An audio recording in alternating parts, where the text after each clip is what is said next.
যখন তুমি শক্তিশালী হয়ে উঠবে, জীবনে বিভিন্ন জিনিস আসবে যাবে, কিন্তু তোমার শক্তিমত্তার কোনো কমতি হবে না।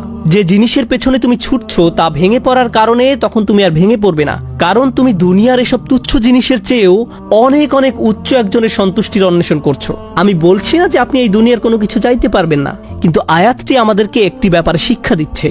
আমরা যখন এসব পার্থিব বিষয় কামনা করব, আমরা বুঝবো যে এগুলো দুর্বল। পার্থিব এসব বিষয় জীবনে আসবে যাবে, কিন্তু আমরা কখনো আল্লাহকে হারাতে পারবো না। লক্ষ্য করুন, মানব জাতির ব্যর্থতা হলো যখন তারা পার্থিব কোনো জিনিস পেতে ব্যর্থ হয়, তারা আল্লাহকে ভুলে যায়। তাদের চাওয়া পাওয়ার জিনিসটি না পেলে তারা নামাজ পড়া ছেড়ে দেয়।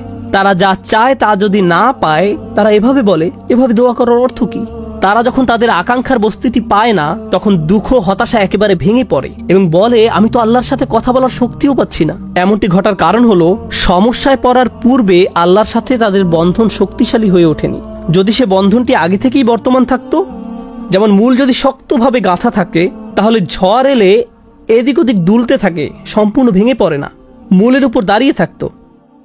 আর ঝড় চলে গেলে আবার ফল দেয়া শুরু করতো। এরকম একটা উপমার কথা